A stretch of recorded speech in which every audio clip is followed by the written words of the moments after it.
But in those days, after that suffering, the sun will be darkened, and the moon will not give its light, and the stars will be falling from heaven, and the powers in the heavens will be shaken.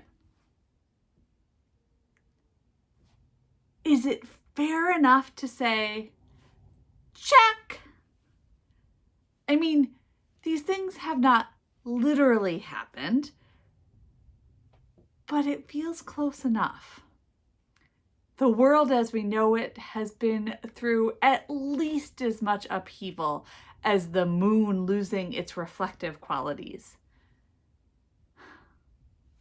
This little snippet of a passage also sounds like grief to me. The darkness and heaviness of grief. When even if the sun shines, it doesn't matter because the heavy cloud of loss serves as a thick fog that doesn't let sunlight in. Most people are grieving right now, to greater or lesser extents. This year, probably for the first time, I'm glad that Advent scriptures are apocalyptic. Normally I'm annoyed by that. But this year they fit. The sun will be darkened. The moon will not give light. The stars themselves will stop shining. Yeah, fine, that happened. Now what? Well, the writer of Mark says that when that happens, Jesus will show up. It probably helps to remember that the early Christians expected the end times to happen during their lifetimes, and that the destruction of the temple and Jerusalem by Rome in 70 of the Common Era seemed like the beginning of the end, and the Gospel of Mark was written right after that. It seems like the Gospel writer is suggesting these terrible times are just a sign of the good things that God is about to be up to. Can I admit something? That sounds terribly naive. And I'm pretty sure I just lost pastor points in some tally somewhere. Except my life has been about paying attention to the divine, both in the stories of the Bible and in the stories of people's lives. And as much as I hate to admit it right now, the gospel writer isn't wrong. When things are looking particularly bleak, when everything is shaken up, God is still there, and God is exceptionally good at breaking into moments like that with grace and wonder, which is the reason that a Hail Mary pass is called that. Perhaps it is just that when everything else is in chaos, there are less barriers to God doing God's thing because it is people's control that keeps God away. Now, I believe that people have failed to contain this pandemic, and people have made choices not to protect the vulnerable from the devastating economic impacts in individual and family lives. This has mostly been done by government, but also by institutions and in some cases, individuals. It is not God's will that so many people have gotten ill, that so many people have died, nor that so many have been harmed by the side effects of the pandemic, which, just like with medicine, can be deadly serious. And yet, I believe that God is at work to bring as much good out of this as possible, because that's just how God is. And I think our work is to try to help God along the way, mostly by not letting people put up barriers to God's work. Of course, it can be hard to tell exactly what God is up to, and it can be really hard to tell the difference between our agenda and God's.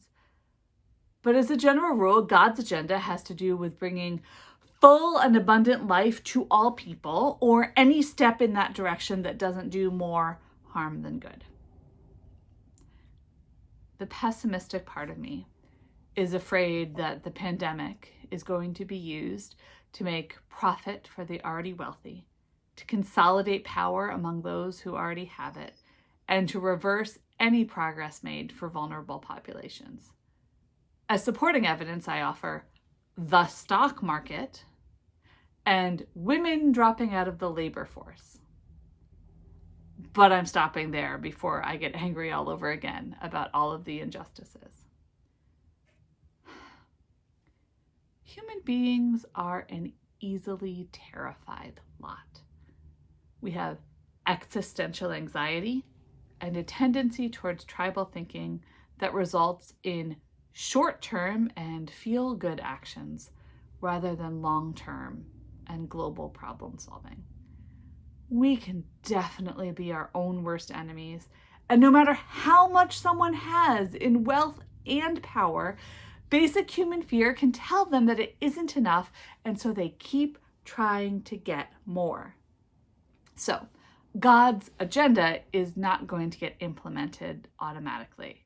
There are real impediments to it, even though God's agenda is the best one out there. Right now, more than ever, it can be easy to feel small and helpless in the face of the problems of the world. And yet we each have our own power, and we each have a connection to the God of all, who takes our power and our effort and our might and combines it with others to make the best use of what we offer. So in these early days of Advent, I invite you to do what you can do to advance God's agenda. And in this case, my suggestion is do what you can to lessen your fear. Not to stop being safe, just to lessen your fear. Letting go of fear probably means acknowledging it, naming it, listening to it, maybe, not sure about this, letting some worst case scenarios play out. You might want to share these with someone you trust. And you probably want to examine under your fears, because under your fear is probably another fear and another one, like nesting dolls. But the really great part of that is that by the time you examine all the way down, the core fear is actually quite small and maybe even manageable. At the end of this process, you'll want to remind yourself that even in the worst case scenarios, you are loved by God and by people. You are worthy of that love. You are cared about, and you are not alone. None of us can ever actually be alone, because God is with us and God carries the love of others to us. This might feel small, but letting go of our fears is a way to let God live more fully in us. And it means making the world a little bit less fearful and a little bit more vibrant. And that is a lot like lighting a candle in the darkness. It makes a surprisingly big difference. So, dear ones, face a fear this week and let its power diminish. In doing so, you participate in building the kingdom. Amen.